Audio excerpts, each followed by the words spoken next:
You found it. Your home for the best content on your favorite team, the Fighting Tigers of LSU. Do us a favor, subscribe to the channel, leave your comments below, and be sure to smash that like button.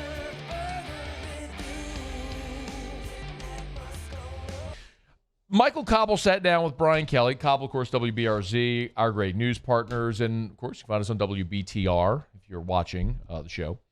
Cobble sat down with Brian Kelly, and they talked about a lot. And one of the things that I found very interesting was kind of how they wrapped up, which was about how they're going to open the season.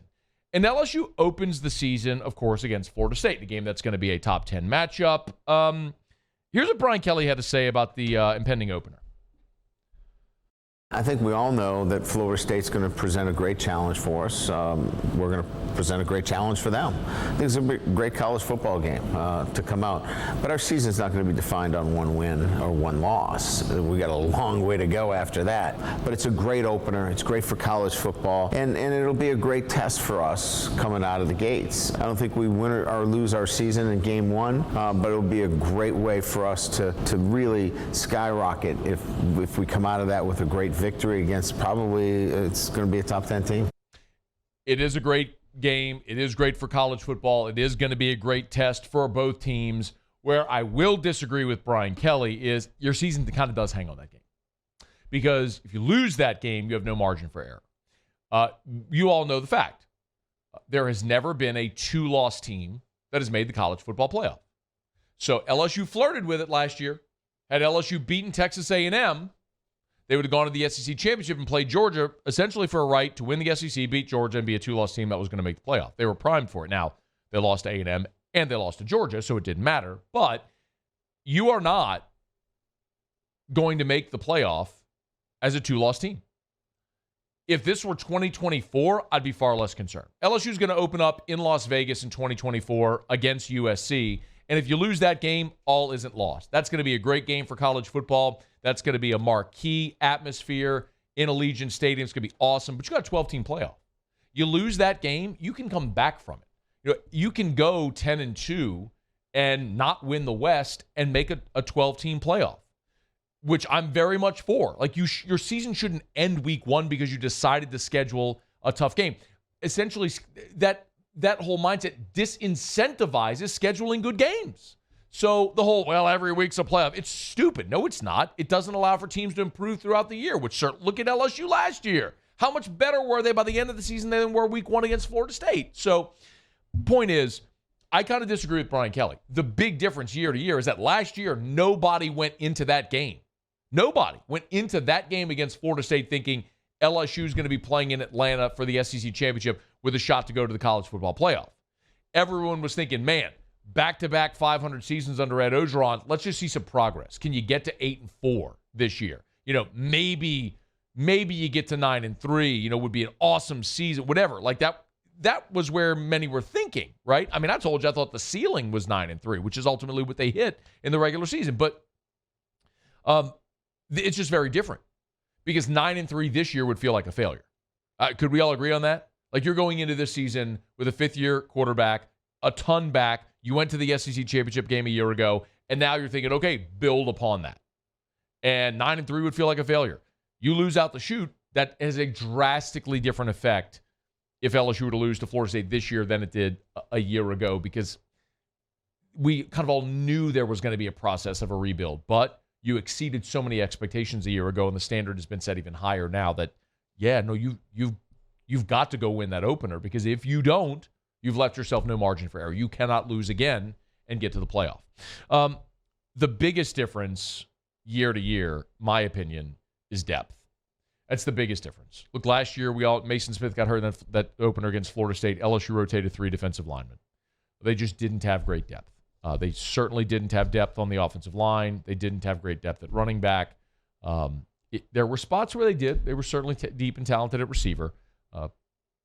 But that was a team, they did not have great depth at linebacker. That was a team that was good 1-22 and in spots had some depth, but by and large throughout their roster, they did not. That is a massive difference year to year.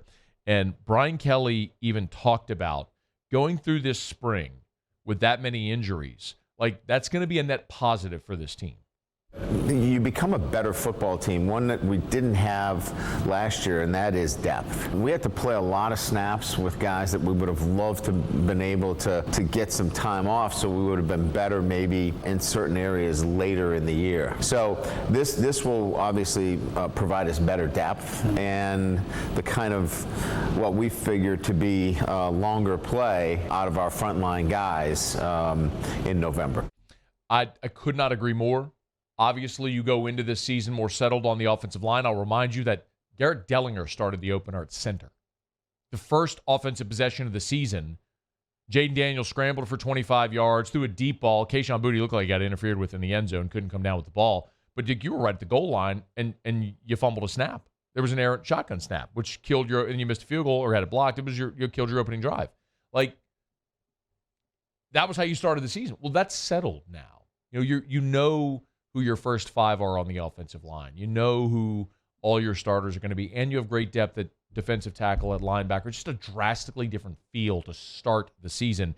And Brian Kelly even talked about going through spring and what it was like going through spring. No, without all of the guys that we talked about, without a lot of your defensive tackles, without some of your cornerbacks, without Mason Taylor, you're going through spring knowing it's going to look different.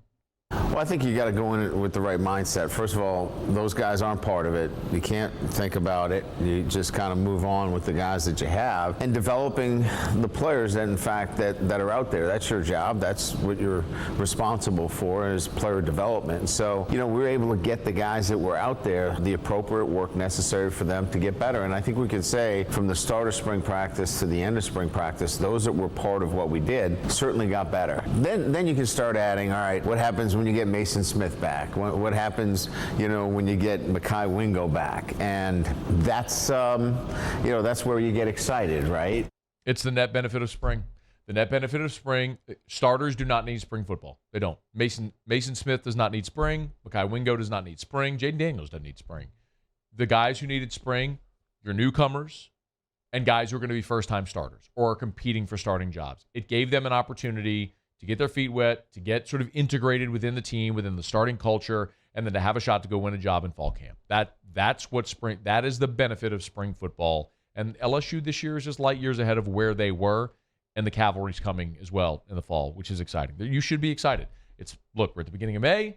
We know that they're going to start workouts in about a month, beginning of June, and we're going to see this team start to get ready toward moving toward media days mid-July, and then reporting for fall camp and rolling there at the beginning of August and heading toward an opener on Labor Day weekend in Orlando. That's going to be the most ballyhooed opener in college football this season, a standalone game on Sunday night, primetime, ABC, with LSU, Florida State, Daniels and Travis, a top 10 matchup.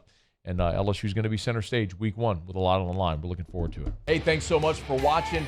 Please leave your comments. I love to interact. And be sure to hit the red subscribe button below.